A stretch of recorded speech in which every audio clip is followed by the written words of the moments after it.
El sector público y el privado trabajan en conjunto para presentar una propuesta comercial y técnica a las autoridades estadounidenses y renegociar el arancel del 10% que impuso el gobierno de Donald Trump a las exportaciones ecuatorianas. ¿Cuál es la hoja de ruta que se ha definido? La vamos a revisar con Felipe Rivadeneira, presidente ejecutivo de FedExport. Buenos días, bienvenido a Contacto Directo. Hola Lenin, qué gusto poderte saludar y un saludo al país en una semana decisiva para el Ecuador. Gracias por acompañarnos. ¿Cuáles son, Felipe, los aspectos que van a abordar en principio en esta configuración de la propuesta? Bueno, el día desde que hubo esta noticia de los aranceles globales, ¿no es cierto?, de parte de los Estados Unidos, el sector privado y el sector público nos hemos activado de forma permanente, te podría decir, ¿no es cierto?, en donde estamos primero analizando el impacto de las mismas, es decir, hemos hecho un análisis tanto con la información que posee el sector privado como la que posee el sector público de cómo va a ir comportándose los principales productos de exportación hacia el mercado norteamericano, ¿no? Es decir, hay dos aspectos aquí que creo que hay que diferenciarlos plenamente, ¿no es cierto? El primero, aquellos productos que ingresaban a los Estados Unidos con tarifa 0%, que de un día para el otro se vieron en la tarifa del 10%, es decir, es un alza muy fuerte, ¿no es cierto? Y por el otro lado, aquellos países que no teníamos beneficio arancelario, ¿no es cierto? Una vez más, Lenin, nos pasa factura el hecho de no tener un acuerdo comercial, ¿no es cierto? Es decir, aquellos países que, aquellos productos que entraban con aranceles del 10, del 15, del 20, del 35%, ¿no es cierto? Que ya de por sí competíamos en desventaja con aquellos países que tenían el acuerdo comercial, como lo es Colombia, como lo es Perú, ahora tienen un 10% adicional, ¿no? Entonces, estamos analizando, como te digo, todavía es muy prematuro, pero hemos hecho análisis de productos que de alguna manera en algunos casos pueden tener serios problemas y en otros puede ser que inclusive puede haber una ventaja, ¿no? Es decir, por ejemplo, en el caso del camarón, ¿no? En el caso del camarón, los principales competidores, los países que compiten con el camarón han sufrido una tarifa de ingreso a los Estados Unidos mucho más alta que la del Ecuador. ¿Y cuáles son esos productos que podrían tener serios problemas? A ver, yo te diría aquellos, insisto, que no gozaban de beneficio arancelario por no tener el acuerdo comercial, ¿no? Digamos las flores, digamos el brócoli, por ejemplo, ¿no? Te voy a poner un caso muy concreto, ¿no? En el caso del brócoli, uno piensa que los dos competidores del brócoli ecuatoriano, como lo es Guatemala y como lo es México, el Ecuador ahora sí realmente está en una seria desventaja, ¿no? Imagínate, con Guatemala ahora tenemos un 10% de diferencia, ¿no es cierto? Ellos les pusieron el 10% y nosotros, que ya entrábamos con el 15%, ahora tenemos un 25%. Pero es aún peor en el caso mexicano, porque en el caso mexicano ellos siguen entrando con el 0%. Es importante que la ciudadanía sepa que en el caso de México solamente los vehículos y el aluminio están grabados con el 25%. El resto de productos que están dentro del acuerdo comercial, el TECMEC, ¿no es cierto?, siguen entrando con el 0%. Entonces, esto es algo que tenemos que trabajar y te digo, seguir analizándolo, ver cómo se está comportando la demanda y a la vez, paralelamente, estamos trabajando con el gobierno para aperturar esas líneas de comunicación directa con el gobierno norteamericano que nos permitan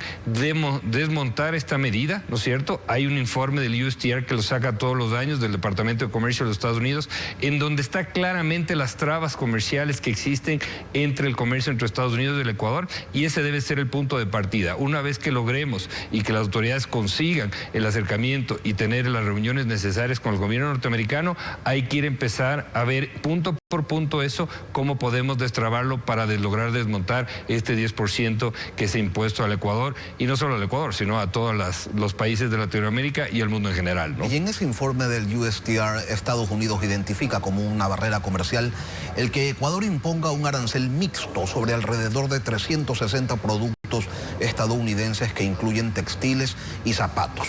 Y señala el informe que en algunos casos la tarifa impuesta por Ecuador llega al 40%. ¿Qué respuesta se puede dar a esto que Estados Unidos califica o identifica como un obstáculo? A ver, el tema arancelario es importante, pero es apenas uno de los temas, ¿no? Sí, tenemos varios otros vamos temas, punto por punto. Entonces, este en particular, ¿cómo se lo puede abordar? ¿Es un asunto simplemente de decir, a ver, a los productos norteamericanos le bajamos los aranceles y eliminamos el ad valorem? ¿Cómo? ¿Qué es lo que se puede hacer? A ver, no le veo tan simple como eso, sinceramente, Lenin. Yo creo que primero nosotros tenemos varios acuerdos comerciales suscritos y el Ecuador se ha caracterizado por respetar la normativa internacional.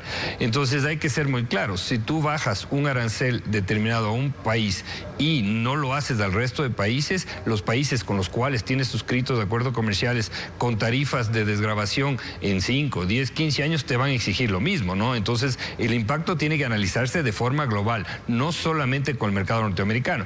Por eso te decía hace un momento que hay otros temas que pueden ser inclusive más ágiles y que generen mejor impacto que podemos ofrecer a los Estados Unidos. Uno, por ejemplo, la agilización en los trámites aduaneros. Segundo, el tema de buscar la transparencia y ofrecer mecanismos de seguridad en las compras públicas. Tercero, reformas a la ley de propiedad intelectual que busquen acabar con la piratería. Obviamente hay unos temas que están dentro del campo del Ejecutivo, que se los puede realizar de una forma rápida, y hay otros que le corresponderá no solo a la futura asamblea, sino a la asamblea actual, porque tenemos que buscar un trabajo como Ecuador, ¿no es cierto?, en conjunto, sobre un tema que realmente puede impactar gravemente a la salud de las empresas y al empleo del país, ¿no? Por ejemplo, el tema de la documentación, las licencias de importación, problemáticas de trámite engorroso, licencias de un solo uso, además, señala el informe estadounidense, y el tema de los cupos. ¿Eso qué tan sencillo es de resolver? A ver, esto se requiere de voluntad política, ¿no? Lamentablemente esta situación, este Liberation Day que emitió el presidente Trump nos toma al Ecuador justo una semana antes de las elecciones, ¿no? Entonces, es decir, habrá que ver qué capacidad política se puede tener en una semana tan sensible como esta y en las que se vienen al futuro, ¿no? Yo creo que lo importante aquí es tener un compromiso serio, una vez, como te decía, que se haga o que se abre ese canal de diálogo. Sabemos que las autoridades están trabajando incansablemente por conseguir esa apertura de una reunión lo más pronto posible con el USTR, pero claro, también tienes una presión del resto de países que también están buscando lo mismo. Veamos si es que esto va a suceder y si es que la buena relación que tenemos con el gobierno norteamericano nos permite ser uno de los primeros que se sienten en la mesa, y yo te diría que tiene que ser una negociación un poco más global, un compromiso más global, es decir, todos estos puntos que lo hemos conversado contigo, tiene que ponerse plazos y establecerse mecanismos y realidades, también ser muy francos con el gobierno norteamericano en cuanto los podemos ir desmontando, pero que también tengamos una señal de parte de ellos puede ser, como yo lo había mencionado, de una suspensión de la tarifa o simplemente un desmonte de un tiempo determinado, ¿no? Hasta que podamos de alguna manera ir destrabando, que no son temas de ahora, ¿no? Son temas históricos que inclusive se los ha tratado en el famoso TIC, ¿no? Es decir, no sé si te acuerdas, estos TICs que se realizan cada cierto tiempo, que es el Trade and Investment Council, es decir, el Consejo para Facilitación del Comercio, que Ecuador y Estados Unidos lo vienen realizando, se puedan ir estableciendo mecanismos de mejora del flujo de las mercancías y del comercio entre Estados Unidos y el Ecuador. Ahora, se ha dicho que la reducción de aranceles o la desgravación sería pues para productos que no afecten la industria local. ¿Cuáles son esos productos, Felipe? A ver, esto es importante, ¿no? Hay que ver siempre el proteger de una manera eficaz aquellos productos que tienen que sostener para la industria local, sin ser proteccionistas. No sé si me logro hacer entender. Es decir, hay que ver la manera, ¿no es cierto?, de aquellos productos que ya hemos negociado en otros acuerdos comerciales, que se los puedan ir facilitando el ingreso de los productos norteamericanos de acá y que se genere igualdad de condiciones. Eso es lo principal. Segundo, yo creo que lo primero que tenemos que ver es cuáles son, y esto te digo sinceramente, cuáles son las amenazas que ven los de Estados Unidos como principales. Y eso todavía no lo sabemos, eso lo sabremos ya a medida que tengamos el acercamiento con las autoridades norteamericanas, porque ese tiene que ser el inicio, ¿no? Es decir, tenemos que saber exactamente cuál es la priorización que ellos dan a los impedimentos al comercio para empezar a trabajar en los mismos y obviamente con voluntad política, con un compromiso serio, poderlos irlos destrabando en el tiempo, pero también que de parte de los Estados Unidos existe una señal de que efectivamente nos quieren desmontar esta medida tan dura para el sector exportador y para el comercio del Ecuador con los Estados Unidos, ¿no? Con la experiencia de los acuerdos comerciales que ya se han suscrito con otras naciones, con la Unión Europea, con la China, ¿cuáles son esos productos que sí afectarían la industria industria nacional si es que llegara pues a darse una desgravación o una eliminación total de aranceles? A ver, yo te diría que, por ejemplo, si uno compara con Europa o con la misma China, tú ya tienes identificado aquellos productos que normalmente son, de alguna manera, protegidos o excluidos de una negociación del acuerdo comercial. Yo creo que hay que partir por ahí. Es decir, si hay productos que tú excluiste con la China, no los puedes incluir con los Estados Unidos. Eso está claro, ¿no es cierto? Si hay otros productos que, por ejemplo, con Europa tú pusiste tarifas a largo plazo, se tienen que mantener de la misma manera con los Estados Unidos. Y eso tiene que ser producto de algo que creo que es importante mencionar aquí, de un futuro acuerdo comercial con los Estados Unidos, sea en la modalidad que sea, ¿no es cierto? Es decir, yo he oído voces que mencionan que ahorita no lo ven la posibilidad de un acuerdo. Yo más bien lo veo de otra forma. Lo veo que este es el momento de ir empezando seriamente a buscar esa negociación.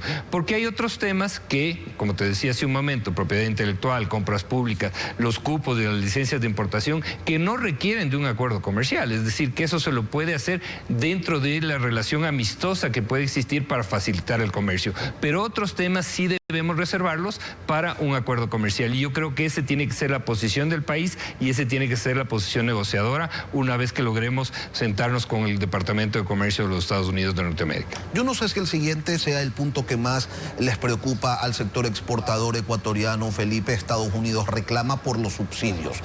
Así los llaman ellos a los apoyos financieros que recibe precisamente el sector exportador ecuatoriano. Esto que los beneficia directamente, ¿cómo lo podrían manejar? ¿A qué estarían dispuestos a renunciar los exportadores? A ver, yo creo que eso de los subsidios es un poco relativo, ¿no? Es decir, porque no todo el sector exportador está dentro de un paquete de subsidios. Igual los Estados Unidos también tienen paquetes de subsidios a su agro, por ejemplo. Yo, por ejemplo, veo, sinceramente, una de las preocupaciones que más le genera a él es la falta de agilidad en el comercio. Tú mencionabas muy claramente, Lenin, el tema, por ejemplo, de los cupos y de las licencias que son engorrosas, que dependen muchas veces, de la voluntad de un funcionario de turno. Es decir, eso no es transparente, eso no determina una facilidad de un flujo comercial adecuado. Es decir, imagínate que nosotros, al contrario, tuviéramos que depender de un funcionario norteamericano para poder enviar nuestros productos con cupos o con licencia. Eso en realidad llama mucho la atención y genera mucha preocupación de parte de los Estados Unidos porque no existe una transparencia. Y otro punto adicional que me estaba olvidando y te lo quiero mencionar. En el acuerdo de primera fase que suscribimos con el presidente Trump en la administración pasada, ahí se establecen también mecanismos adecuados para ir justamente facilitando este comercio. Yo creo que ahí es donde tenemos que enfocarnos, ¿no es cierto? El tema arancelario es importante, pero tampoco tiene que ser suelto, es decir, tiene que ser una estrategia totalmente en conjunta que nos permita tener una posición negociadora fuerte, pero que a la vez sea atractiva para los Estados Unidos. No quiero pasar así nomás sobre el tema de los incentivos, Felipe. Sí, es verdad, hay sectores estadounidenses que tienen subsidios, hay sectores ecuatorianos que tienen subsidios. ¿Es un tema que están dispuestos a dialogar o es una línea roja y dicen no, los incentivos no se tocan, eso hay que mantenerlo allí porque cumple una función, qué sé yo, de dinamizar, de dotar de competitividad a un sector determinado, de mantener empleos y por ende pues no es negociable? ¿Cuál es la posición que tienen ustedes ante ello? A ver, para mí, yo te diría que el incentivo, uno de los incentivos más cuestionados puede ser los contratos de inversión, ¿no es cierto?, que existen actualmente en distintos sectores y que te da ciertos beneficios tributarios. Pero yo creo que eso se tiene que explicar, Lenin, porque no es un incentivo directo, es decir, no es que te están regalando recursos o te están entregando dinero para tú poder exportar, sino que depende de un mecanismo o de un proyecto de inversión, te van haciendo reducciones de impuestos. Yo creo que esto es muy fácil de explicarlo, es parte, como te decía, de una negociación. Me parece que eso de los subsidios tiene que ser ya dentro del paquete de que se pudiera llegar a negociar en un acuerdo comercial, ¿no es cierto? Que además, insisto, no va a ser un acuerdo como el que estamos acostumbrados o como lo que negociamos con Canadá o con Europa o con China. Esto va a ser muy transaccional, producto por producto, ¿no es cierto? Es decir, ver dólar por dólar cómo de alguna manera ellos se sienten beneficiados y nosotros también. Es decir, porque no nos olvidemos que tenemos que buscar un ganar-ganar siempre en una negociación, y eso es lo importante. Entonces, yo te diría que es muy relativo hablar de, por ejemplo, además, ya no hay subsidios de la gasolina, es decir, ya se han ido eliminando muchos de los subsidios que existían en el pasado, ¿no es cierto? Y que ahora el Ecuador, primero, es un país que exporta en dólares, en una moneda dura, en la misma moneda de los Estados Unidos, y eso creo que de alguna manera también puede eliminar esta concepción errónea que se puede ver que el Estado ecuatoriano está subsidiando a los exportadores, porque en realidad, Lenin, si tú quitas a los contratos de inversión, no existe ningún otro subsidio, a lo menos yo no lo sé, que exista para favor del sector exportador. Sin embargo, eso de la eliminación del subsidio a las gasolinas es relativo, ¿no? Está el sistema de bandas, se mantiene el subsidio al diésel, y de hecho Estados Unidos señala que son estas situaciones las que impiden pues que se pueda exportar ellos, importar Ecuador libremente y negociar con precios de libre mercado. Sí, Lenin, pero el subsidio al diésel ya no existe para el sector industrial exportador, y eso se lo eliminó hace más de 2 años. Pero para el sector del transporte todavía se mantiene. El tema del impuesto a la salida de divisas, Felipe, es un irritante para los intereses comerciales de Estados Unidos. ¿Cómo se lo puede manejar? Hace un momento usted decía, hay temas que son de voluntad política. Y sí, el ISD depende de un decreto del presidente de la República. ¿Qué les dice el gobierno cuando los ponen frente a este tema? A ver, es algo que nosotros hemos peleado, ¿no? Tú sabes muy bien la lucha histórica que hemos tenido contra el impuesto a la salida de divisas, y actualmente existe un listado muy amplio, ¿no es cierto?, de bienes de capital y materias primas que están exentas de ese impuesto. Ahí yo le veo una facilidad, te diría que obviamente tiene un costo fiscal, pero se puede ir ampliando. Y ahí es justamente donde no hay como, de alguna manera, revelar tanto la estrategia, ¿no es cierto? Pero, porque además de eso le compete al sector privado, al sector público, perdón. Pero ahí tienes un amplio margen de negociación donde se pueden establecer más partidas de bienes de capital y materias primas, ¿no es cierto?, en donde de alguna manera se elimina esa barrera al ISD, pero obviamente tiene un costo fiscal, y eso requiere de una voluntad política de parte del gobierno. El tema del etiquetado de cosméticos y de otros productos de cuidado personal, que puede parecer un tema menor, sin embargo Estados Unidos lo recoge en su informe, y por ende es algo que les interesa, que les preocupa. Allí, bueno, pues resulta que ARCSA acoge resoluciones de la comunidad andina para solicitar reetiquetados o incluso cambios de nombres en determinados productos. ¿Qué tan sencillo es cambiar esas dinámicas, Felipe? ¿Esto es algo que depende únicamente del Ecuador o hay que tratarlo dentro de la comunidad andina pues en su conjunto? A ver, Lenin, yo creo que esto es muy importante lo que acabas de mencionar. El Ecuador tiene que velar por sus exportaciones, por sus fuentes de empleo, por sus ingresos de divisas. Y yo creo que si bien somos respetuosos de la normativa internacional y de los compromisos internacionales, también tenemos que ser muy ágiles y muy eficientes, porque ¿qué puede pasar, Lenin, si nosotros, por ser de alguna manera demasiado respetuosos, nos quedamos atrás y Colombia y Perú, que ya tienen el acuerdo comercial, logran el desmonte de la medida más rápido que nosotros, o los países centroamericanos que actúan normalmente en conjunto, logran el desmonte del impuesto de la tasa del 10%. Imagínate, nuestros productos que ya pagaban arancel, más del 10% se verán totalmente perjudicados. Te pongo nuevamente el ejemplo del brócoli. Si ahorita con Guatemala competimos con un 10% y nosotros con un 25%, si ellos bajan al 0%, prácticamente te excluyen de un mercado como el norteamericano, y eso es algo que no podemos permitir. Por eso estamos activados completamente. No soy experto en todas las materias, Lenin, y en la pregunta que tú me haces, yo he conversado con los dirigentes de la empresa de venta directa, justamente, que tratan el tema de cosméticos, y ellos lo que nos han mencionado es que esto de alguna manera con voluntad política sí se lo puede resolver en el corto plazo. Por eso insisto, hay medidas que puede dar y pueden resolverse rápidamente, y que creo que debería ser el ofrecimiento directo del gobierno de parte del Ejecutivo, y otras que obviamente tomarán su tiempo y que dependerán primero del resultado electoral del día domingo y segundo de la Asamblea Nacional. Estados Unidos dice también en este informe de la Oficina de Comercio que la contratación pública en Ecuador puede ser engorrosa, poco transparente y estar marcada por la corrupción. Dice además que las instituciones gubernamentales retrasan los pagos sin ninguna explicación y que los contratos en ocasiones se direccionan a determinados proveedores. Esto, Felipe, ¿es un asunto de ley? ¿Es un tema de normativa? ¿O o más bien de actitud de determinados funcionarios y claro, también de impunidad? A ver, yo te diría que es parte de las dos cosas, ¿no? Es decir, aquí tenemos tanto la corrupción, que ya sabemos que es histórica en las compras públicas, pero también tenemos un CERCOP que no funciona, tenemos una ley de contratación pública que no se ayuda de la tecnología porque justamente está hecha para beneficiar lo primero, es decir, para beneficiar la corrupción.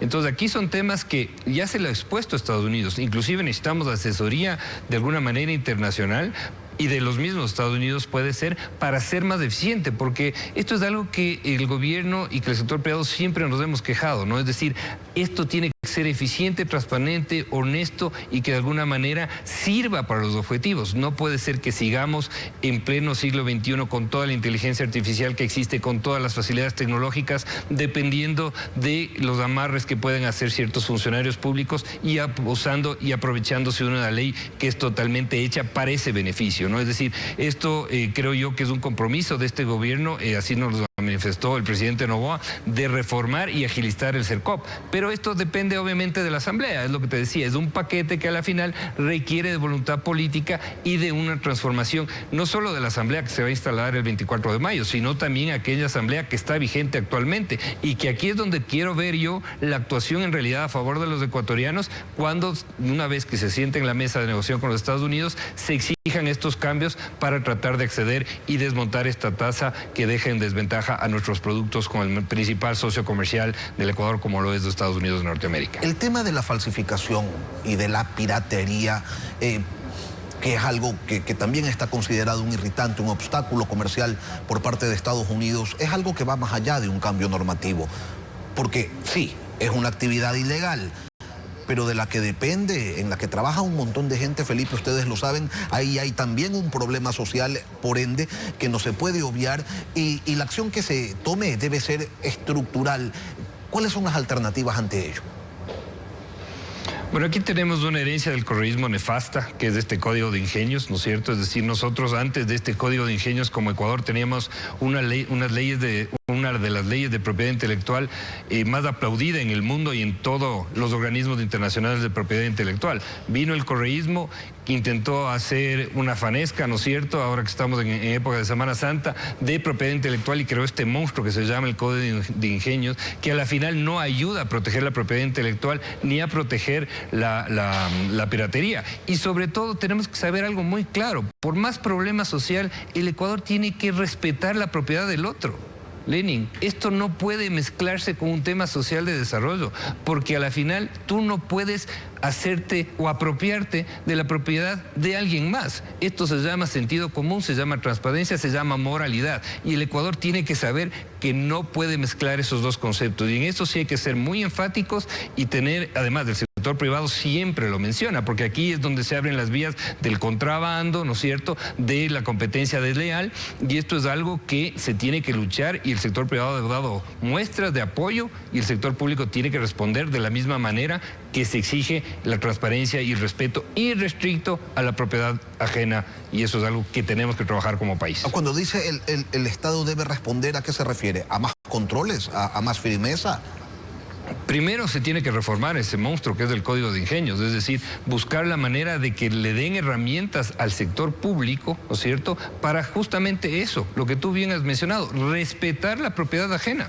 Es decir, me parece que la discusión está de más. No podemos discutir que no se respete la propiedad de otro. Entonces el Estado tiene que controlarla, como lo hacía en el pasado. El Ecuador era reconocido mundialmente por las acciones que tenía contra la piratería. Ahora dime tú qué es lo que pasa en este país. Y además, inclusive, esa misma piratería puede ser fuente de financiamiento del narcotráfico. Ojo, ¿no? Y eso es algo que hay que lucharlo y que es parte también del combate a la inseguridad que existe en el Ecuador. ¿En cuánto tiempo, Felipe, esperan tener listo el primer producto ya para sentarse pues con sus pares estadounidenses y comenzar la negociación? Bueno, hemos estado trabajando todo el fin de semana, desde el día miércoles. El día de hoy vamos a seguir afinando en la medida que el sector público nos ha dado apertura también, no hay que decirlo. Nosotros somos sector privado, podemos dar ideas como las que hemos cruzado en esta entrevista, pero a la final el sector público es quien toma la decisión. Y lo que estamos tratando de hacer también es poner los contingentes entre las empresas de lobbying que tiene el sector privado en conjunto con la empresa de lobby que tiene el sector público para conseguir lo más pronto esta reunión. No es fácil, esperemos que la buena relación que tiene el gobierno ecuatoriano con el gobierno norteamericano nos pongan dentro de los primeros en sentarnos con el Departamento de Comercio, porque no es solo el Ecuador el que está luchando por esa reunión, sino estamos hablando de más de 180 países que están en la misma situación y veamos si es que esta buena relación da los frutos necesarios y nos sentemos lo más pronto posible. Yo creo que el paquete de reformas y el paquete de opciones de negociación estará listo entre hoy y máximo más tardar mañana en la mañana. Y cuando usted dice lo más pronto posible, quisiéramos reunirnos, eso no sé, para tenerlo un poco claro, eso son 15 días, eso es un mes, 3 meses, no sé. No te podría decir, Lenin, el momento que se nos abra la ventana de oportunidad, cogeremos un avión y acompañaremos al sector público en Washington, porque esto es extremadamente prioritario para el comercio, para el divisas y para el Ecuador y su generación de empleo, como es esta negociación con los Estados Unidos de Norteamérica. Felipe Rivadeneira, presidente ejecutivo de FedExport, mil gracias.